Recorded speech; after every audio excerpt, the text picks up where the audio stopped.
Just a quick video on all the NLP examples. So let's start with the engineering problem.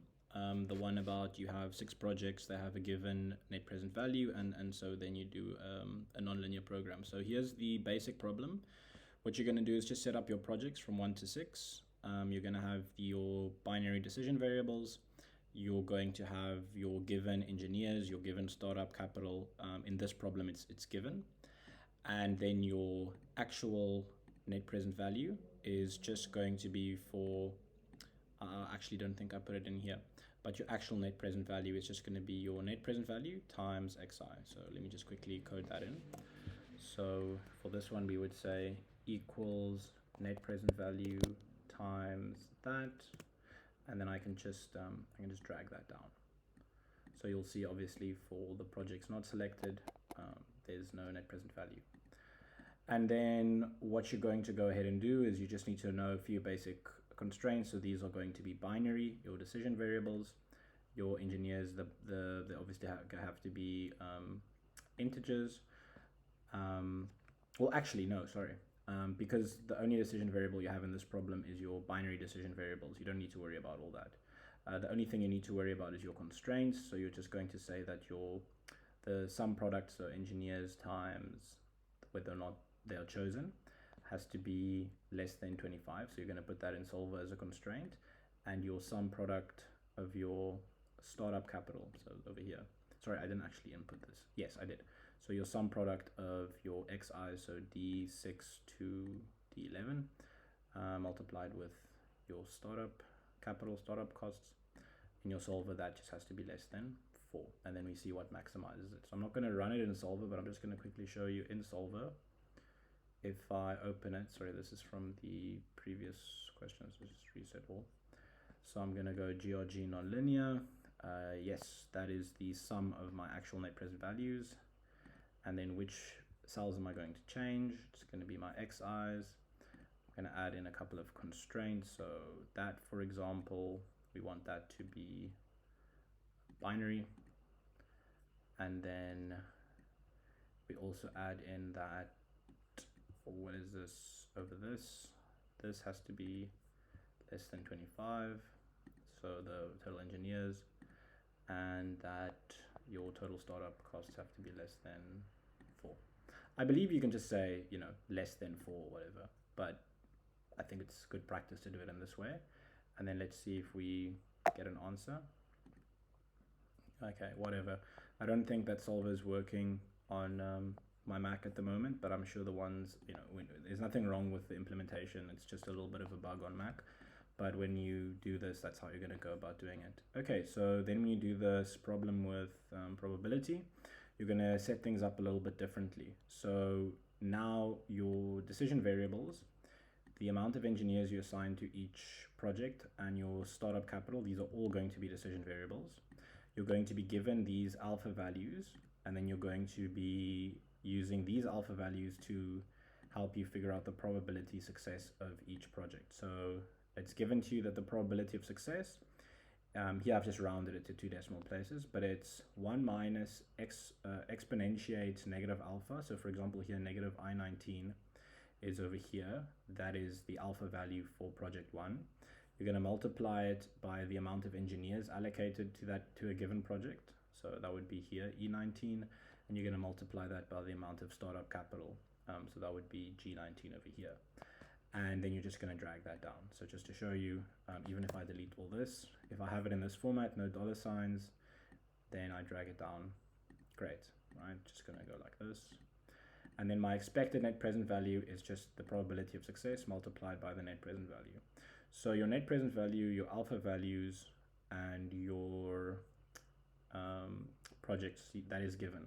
But your probability of success is dependent on what you end up assigning to your decision variables, which is your engineers, your startup capital, startup costs, and your decision variables. Just quickly to note, how do you do your linking constraints?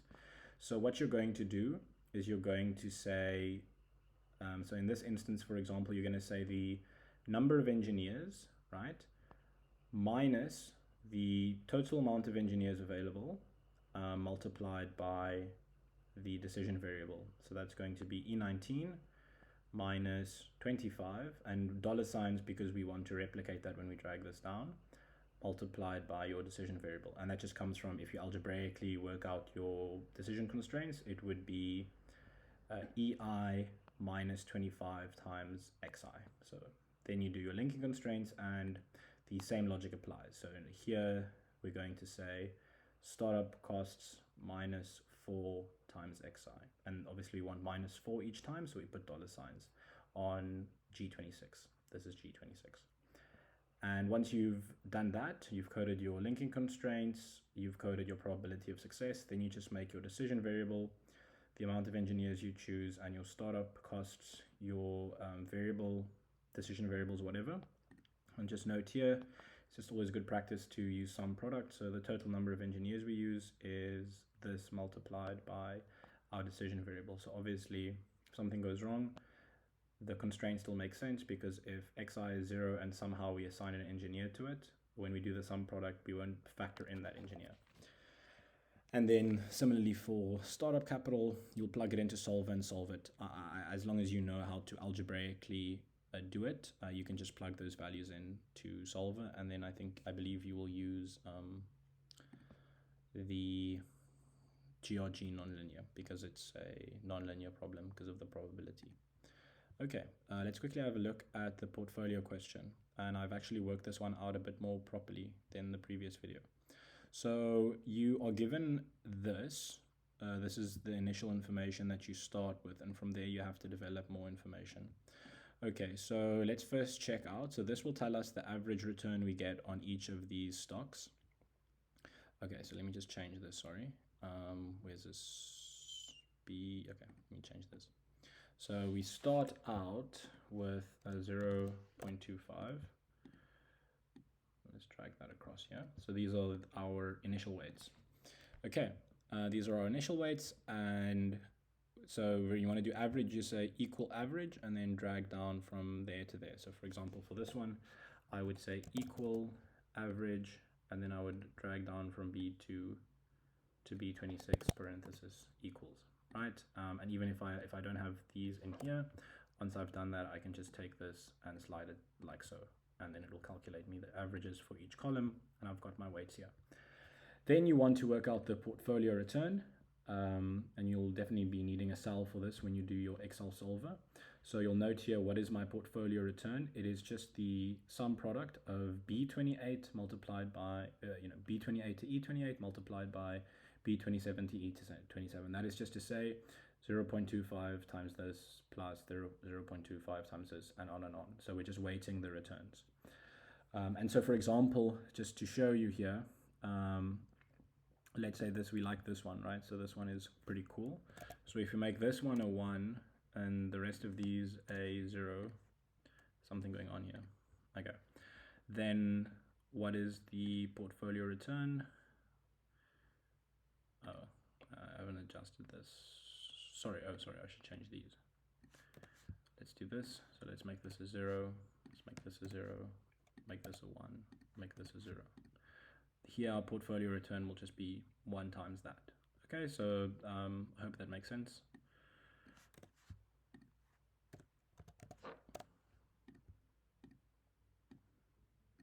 Right, and obviously we just sum up these weights to 1. And then here, this could be in the question, maybe a given target return. Right, how do you do covariance matrices? So what you're going to do is, at least on a MacBook under data, you go to data analysis. Then you'll choose covariance from one of the tools. You will make sure your input range is what you have here. So from B2 until E26, you're going to group it by columns because the stocks are separate columns. The output range is arbitrary, so who cares? Let's make it Q or 017 or whatever. And then I just say okay. That gives me the covariance matrix. You can then just copy and paste to get it here. And then, for example, you can just copy and paste to fill in these. So for example, 1 and 4 is this value. Obviously, this goes there, and so on. And obviously, what these are is just your actual variances, because the covariance between x and x is just the variance of x. So the covariance between the third stock, and the third stock is just the variance of the third stock. Okay, sorry. So then you'll have this covariance matrix. And so now what we want to do is we want to solve the problem. So I think if you go to your theory, let me see if I can just type it out in words here. If you go to your theory, you'll see what you need to solve these problems. So let's see if I can type it out and illustrate it here. Okay, so what you're really doing is you're saying the sum, if I can remember this, of variance of a given portfolio multiplied by the weight of a particular portfolio squared, right? And sorry, let me just say that this is portfolio variance. Okay, so it's the sum of the variance of a given portfolio times the weight of attached to that portfolio squared. So variance is just variance. So variance is just standard deviation squared, and we take the weight. So for example, let's say we assign a weight of 0.25 to the first stock, we just say 0.25 squared. So first of all, that's the one sum. The second sum is we say plus 2 times, let's do this. You sum twice, but basically what you're going to do here is you want the covariance of some I, j stock multiplied by the weight of the ith stock multiplied by the weight of the jth stock. Okay, so that is in theory how you find out what your portfolio variance is. So how do we go about doing that in Excel? So I have figured it out here, but I will go through this step by step and explain to you how I got this. So what we have here is matrix multiplication between these values, right? So between B38 to E38, and then this array, 30 to B30 to E33. So let me just quickly do this, just so we go back to, I guess, default settings. So let's just say 0.25. Let me drag this across. Okay, there we go. So this is essentially your starting point. So what are we doing here? So we're saying matrix multiplication between our weights and our covariance matrix. So what are we doing over here is we are trying to basically figure out this part of the portfolio variance situation. Why is that? And also we get information about variances because, you know, these are all our variances. Okay. So what happens when you do this matrix multiplication? So what you're multiplying is you're multiplying a 1 by 4. So let me just put this here. This is a 1 by 4 matrix. You're multiplying a 1 by 4 matrix with a 4 by 4 matrix. And so what do you get? The result is just a 1 by 4 matrix, right? So when you want to figure out the size of a matrix, you look at the first matrix. What is the number of rows? 1. The second matrix, what is the number of columns? 4. So it's going to be a matrix with 1 row and 4 columns. And that is what we end up getting. This matrix over here has 1 row and 4 columns.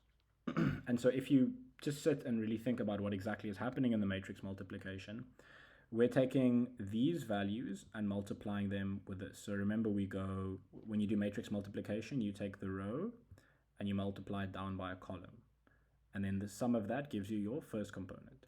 You take the row, you multiply it by the second column. You take the row, you multiply it by the third column. You take the row, you multiply it by the fourth column. So what has happened by the end of this matrix multiplication, and you can confirm this. So in your calculator, say 0.25 times this value plus 0.25 times that value plus 0.25 times that value plus 0.25 times that value gives you this value, and so forth.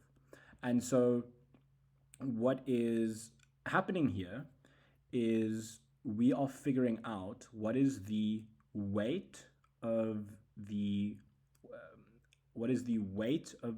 first stock multiplied by each of these things. Okay, so if you just think about our row, our matrix multiplication, we go like this and like this, one thing that stays constant is, for example, the weight of the first stock is always multiplied here in the first row. Okay, and that makes sense because column 1, I guess you could see, represents the first stock, because we have, remember, yeah, we have 4 stocks: Finu, Minu, QPRU, and Soku. So we've got W1 multiplied by these values. So W1 times W1, and also W1 times W2, oh, sorry, W1 times covariance of 2 times the covariance of 1, W1 times the covariance of 3 times covariance of 1, and on and on. However, if you look at this, what we have got here now is that we've satisfied this component of it. So we've got our covariances and we've multiplied it by the ith weight. So we're fine when it comes to that. However, we also need to multiply it by the jth weight. Okay, so what's now going to happen is we need to take all these values and then we need to multiply them by the weights again, essentially. That's basically what we're doing. And so let's go and check here our portfolio variance. How do we get that? You do matrix multiplication. So take this matrix. This matrix, if you'll note, is a 1 by 4 matrix. So if you take a 1 by 4 matrix, you multiply it with a 4 by 1 matrix, you get a 1 by 1 matrix. Okay, that's why we're doing it like that. And so you can either say this matrix multiplied with the transpose, because remember this is a 4 by 1 matrix looks like this. This is a 4 by 1 matrix. Right, this is a 4 row 1 column matrix. You want your 1 row 4 column matrix to be multiplied by a 4 row 1 column matrix. And so what's going to happen here, and the order in which you multiply them is also important, remember, because a 4 by 1 times a 1 by 4 is going to give you a 4 by 4 matrix. A 1 by 4 times a 4 by 1 gives you a 1 by 1 matrix. So it's very important. So we're going to multiply this like this by this over here. And that'll give us our portfolio variance. Okay, because you'll notice that we have basically our variance times each given weight squared, because this column of covariances also includes variances. And we've summed the covariance of a given thing, which often being multiplied with the weight of the one component of the covariance and the weight of the other component of the covariance. And that'll give us our portfolio variance. And that's really all you need to code. And so then after this, you're just going to set, I don't know, your objective functions and so on. You know, you're going to make sure that one of your constraints is that the weights always sum to 1. And they could ask you this in different ways. So maybe they'll ask you to, maybe you'll set your portfolio return as the objective function and they say maximize that and see what you get. Or maybe they say minimize your variance or whatever. And maybe one of the constraints is, you know, fine, maximize the return, but here's some constraint of the portfolio variance to make sure it doesn't get too much. Or to say, sure, you know, minimize variance, but let's constrain our return so it doesn't get too low, and so on. So that's how you would go about doing the portfolio question. And then let's have a look at the genetic algorithm question. So what they're asking you to do in this question is basically to figure out is there a way to change the weights of your current, you know, the way that you've invested in your current stocks such that you can more consistently beat a specific index fund. And so a good way of thinking about this is, for example, in the South African stock market, an index fund is basically you invest in, you know, the top 500 or the top 1,000 companies, each of them in exactly equal amounts. So your return is basically the average market return. But obviously, if you invest a whole lot of money in, I don't know, the mining sector, there's a lot more variance there, but you know, you're likely to either get quite high returns or quite low returns. So we have these 4 things. And so this is, for example, in a given month, this is the return that each of these stocks gave us. And then this is the average of the each monthly return. And then this tells us whether or not we beat the index. So just to note, these values are given to you. They will be given to you in a question. What I've done over here is I've just asked myself, you know, what are the average returns of this? It's not necessary, but I've just said, you know, what are the average returns of this stock, average returns of this stock, average returns of this stock. And so you'll see that this stock is the best performing one of the 3. These 2 suck to be honest. And now the question is, let's just have a look here. So use this information to formulate a model that would assist you to determine whether or not there is a different portfolio mix of your current shareholdings that would outperform the S&P 500 index. So how are we going to go about thinking about that? So what I'm going to do is, in order to figure out your portfolio return, let me just delete this so I can illustrate this to you. So what is your portfolio return? So it is some product. So it is in a given time period. It is the weights that you, so these weights are a bit weird, but it's the weights you attach to each fund multiplied by the returns in that month of that fund. Okay, that's going to be here. So in this instance, we're just getting this value because we've weighted it with 1. And so we can, and then just a note, when you want to, before you drag this down, just remember, we want these weights to be multiplied constantly. So A28 to D28, let's put our dollar signs there. So dollar sign, dollar sign, dollar sign, dollar sign. Okay. And then let's drag that down. And so obviously you can see that this changes if I, for example, change my weights. So let's make this the weights, right? That's cool. So if I wanted to only have it reflect, let's say this fund, I would just put a 1 here, let's say, and a 0, and a 0, and a 0. And then you would see that the portfolio return is just equal to that in each month, 0.02, 0.02, and so on. But okay, let's make this, just leave this blank for now. What you're now going to do is you're going to set up this little thing over here. And this is a very simple if statement. So you just say, if the portfolio return, in this instance H2, is greater than the index fund return, return a 1. If not, return a 0. That's what you're going to put here. Very simple to code, and you're just going to drag that down. Okay, so just to show you, let's get rid of all this. I can just take this and I can drag it down. And so you'll see we get a 1 whenever we beat it. So here we have 0, yeah, but then the index fund is negative. So have we beaten it? Is 0 greater than negative 0.018? Yes, so we get a 1. How do we then, this is then going to become our objective coefficient. So we're going to sum up the amount of times. So I don't know how many time periods this is. This goes from 2 to 26. I think that's 24 time periods or 25. I'm not sure. Oh, it's 25 time periods. Yeah, that's important to know. Yeah, because if we start at, going from 2 to 26, it's the same as going from 1 to 25. That makes sense. So what are we going to do? We're going to sum up our 1s. So obviously, if we beat the index every single time period, we're going to get 25 over 25. So 100% of the time we beat it. With the current weights, I just want to quickly show you something. Let's make this the standard 0.25. Okay, with the current weighting, with the stock weighting, we beat it about 4% of the time, which is pretty terrible. I think in the question they tell you the current allocation. So I think it's 5%, 23, so 523, 60, 12. So let's quickly do that. So 5, 23, 60, and 12, I believe. Yeah, that gives us a 1. But yeah, again, it is pretty terrible stocks.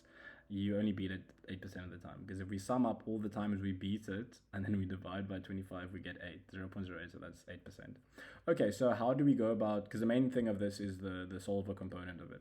So what you're going to do is, now that you've got all that set up, you can ignore this. I don't know what the point of this is. Once you've set this up, you go to solver. Okay, let's reset everything. What you're going to do is you're going to set your objective function. So this is your objective function, the percentage of times you beat the index. And so obviously if we can get this to be greater than 0.5, it makes sense to keep our index fund the way it is. Which variable cells are we going to change? So the question is, can you change the weightings? So let's make it these ones. Those are our cells that we can put. What are some constraints, some basic ones? I think this is the sum of the weight. So we're just going to say that this has to be less than or equal to 1. Great stuff. If I'm not mistaken about what all these things mean. Another one is just, just all your basic ones, right? I mean, let's say your weights over here, your weights have to be, let's say, greater than 0, for example, that sort of thing. So our weights have to be greater than 0. We can also add that a given weight has to be less than or equal to 1 by moi. I think this is essentially all you need. I'm not sure what else. Yeah, because we are setting this is our objective function. We're changing our weights. We made sure that our weights are less or between 0 and 1, and we made sure that our weights sum to 1. Sorry, I think I made a mistake here. We want this to be equal to that, so it has to equal 1. So then you're going to go and you're going to choose evolutionary. There's some options here. So your evolutionary, you can change the convergence, the mutation rate, the population size, and the random seed. I'm not going to fiddle with that in this tutorial. We're just going to click solve and see if anything happens. Okay, so on my Mac it does this weird thing where everything goes white, but don't worry about that. So you'll see down here it's basically busy processing. I can feel the steam rising from my Mac as it goes about doing this. And so it's just trying out a bunch of solutions and seeing if they work. So it's really nothing that crazy. Let's just see how long this takes. Hopefully not too long, because you're probably in a rush. I would edit this out, but I am really way too lazy to edit this video today. Okay, there we go. Okay, we say thank you. So this is the end result. I actually don't know that this is the optimal result. You can go to your solve and you can change, the random seed, the mutation rate, and all that sort of stuff to play around with it. I think also it's something to do with the constraint precision is why I got a value but more than 1. And so what it's basically done is it's just said, put all your money in this fund because this is the best performing fund. But even if we do that, we only beat the index 16% of the time. So we should probably switch. And I guess the way that you would conclude in this question is that even if you run the evolutionary solver a bunch of times, it just never gets more than 0.5. So let's not do it. All right. So I just want to quickly check something here. I do believe the best return you can get is if you just put all your money in this thing. Yeah. And then that's the amount of times you beat it. If I just break the rules and just put a 1 in each of these, yeah, so you see, even if you have to really go like above and beyond what is available to let's see, if I make this a 10, do we beat it then? Yeah, even if I make this a 10, it's barely a 0.52. So that's the portfolio using genetic algorithm. Let's do the salesman question. This one is actually super easy. It's really just one thing you need to know how to code, and I've done an example here just to solidify my own understanding and to maybe help explain it to you guys. So I'm not going to read this entire thing. The basic thing is we have the distance from and to a place. So this is the distance. So this is the starting place. This is the going place. So from 0 to 8 is 19.1. And so obviously from 8 to 0 is also 19.1. And then we've got this matrix Shandiki over here. I've generated some random values to illustrate the way that the function works. But it's a very simple setup. So we just start from a given place, and then we go to a given place. And then after that, we just say the second thing over here equals D30. So this is D, and this is D30. So that's just to say, obviously you go from a place to a place, and then once you get there, you have to go from that place to the next place. So it's just 2 and 2, 4 and 4, 5 and 5. And I mean, if I want to do this, I've said equals to D30, I can just drag it down. All right, so that's super easy. Okay, and then these are just going to be our variable cells, but I'll get into that. It's also important to do that coding so that when you make your decision variables, these ones over here, the from decision variables, are basically also, like this column is also decision variables because they're just equivalent to this column. Now this coding, so like what is going on over here? Okay, what's going on over here is very simple. We're saying equals to @index. The @index is just so that Excel doesn't break. But you're saying, okay, cool, I've got an index for you, my friend, from C18 over here until K26 over there. That's the index that I've got. And so what I'd like you to do is in that index, find the first row, right? And so it's the way Excel works is it's a 0 index. So if you don't say the +1, it will treat this 1 as a 0 and it'll just go over here, which is not what we want. We want it to go, or it'll go over here. So this, because that is the first row. So this is, I mean, if we just think of our row numbers, this is the first row, second, third, fourth, fifth, sixth, seventh, eighth, no, I made a mistake somewhere here, sorry, seventh, eighth, ninth. Okay, so these are the number of rows. So I want the distance when I want to index from 1 to 2. What I would like it to say is please look up the first row and then add 1. So yeah, cool. Go to the second row. That is going to give me 1. That's what I want. That's what I want in the row column. And then, or in the row column. That's the row that I want. Row 1. And then look at D30. This is D30. So that says 2. So that's now going to go to the column. So don't go to the second column. Go to the second +1 column, third column, but that is where 2 lies.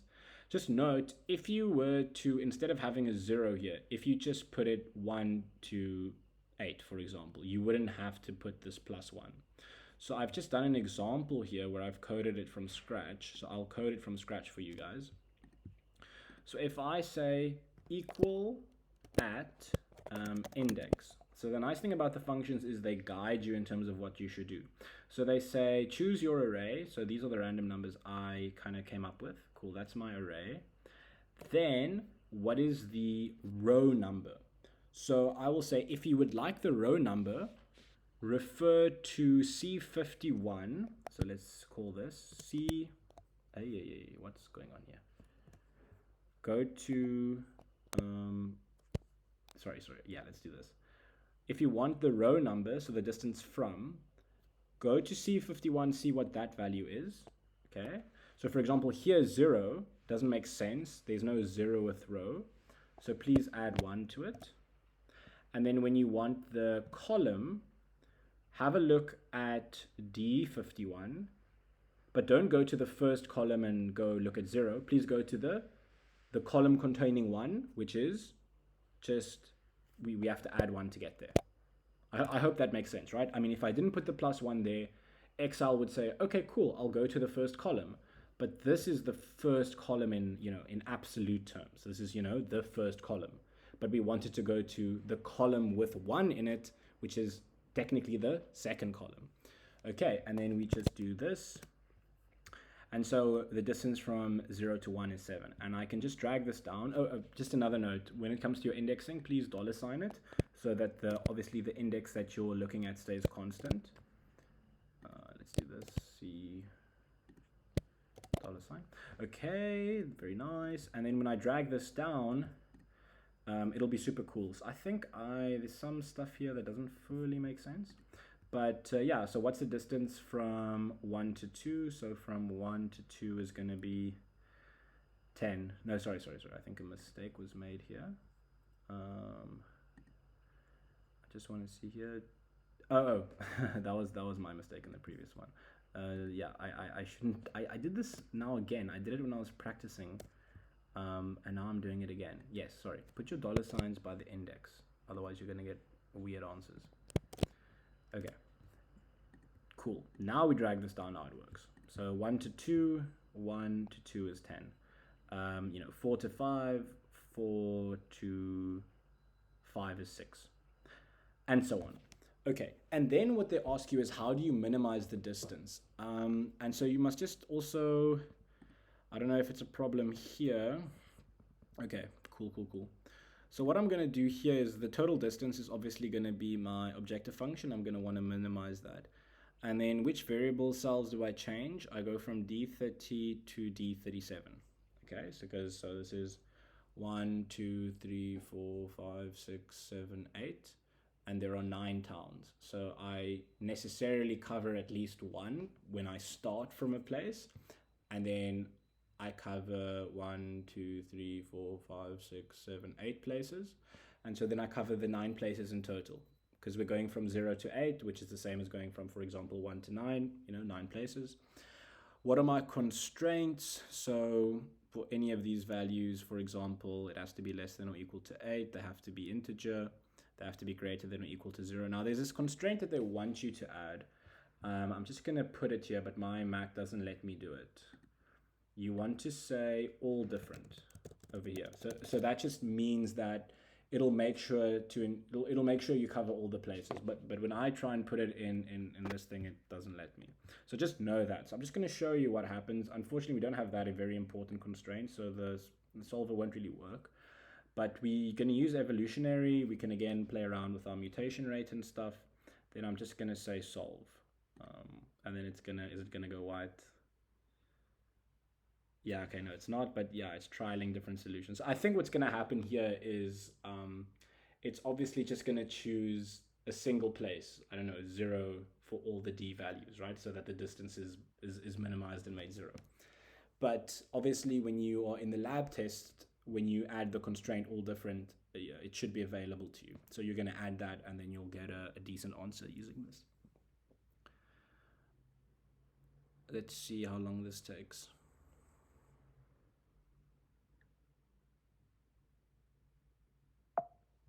Yeah, so did something weird here, but whatever, right? So there's no constraint on, not repeating values. So it was like, oh my word, if I just keep saying from the same place to the same place each time, it'll basically be 0. And obviously I forced it to start from 1. So then eventually it was like, okay, let me just go to 8 and then just repeat 8 for the rest of them. So obviously this isn't a very valid answer. But when you're able to add the all different constraint, it should be worthwhile. So just to reiterate, I hope that at the end of this, you guys understand the engineering NLP problem, the logic behind the matrix multiplication that you do in the variance problem, and how to get your covariance matrix, and to make sure that you can get your, the most important thing here is just to eventually get out to your portfolio variance, your portfolio return, because depending on the question, those will be your 2 objective functions. And then what we did here, GA portfolio, very, very simple. We just had our portfolio returns be weighted, be a sum product of the returns and the given weights.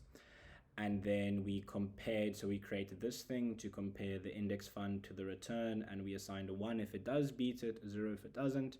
And then over down here, we summed these up and divided it by the total number of time periods to find out the fraction of time or the percentage of time that our portfolio beats the index fund. And we found that it's unlikely for that to happen. Okay, and obviously you guys should know how to do your constraints, right? So make sure that the weights sum to 1, that they are non-negative, and here you would be using your evolutionary algorithm, because it's just going to try out a whole bunch of different weights and see if which one might be the best. And again, when you're doing evolutionary stuff, play around with the mutation rate. So I think a U 0.075, 0.05, and 0.01, and so on. Play around with the random seeds, etc., etc., etc. And then we've done the traveling salesman. So we now understand how the distance index works. So if I was, again, just to put it over here, it tells me, tell me what array I need to go to, tell me the row number I need to go to, and tell me the column number that I need to go to. And because here the first row is 0, and we're telling it to go to, for example, the first row has 0. So we don't want it to go to the 0th row, we add 1. We don't want it to go to the first row, we want it to go to the second, we add 1. But if we just said, if this was just 1 to 9 instead of 0 to 8, we wouldn't have to do that. Okay. So I hope this helps. I hope this hasn't been too long, and good luck with the lab test, everyone. I am probably not going to be able to make a video on simulation. I still honestly need to study that, but this stuff is pretty simple. So I hope that you guys at least get the NLP marks in the test.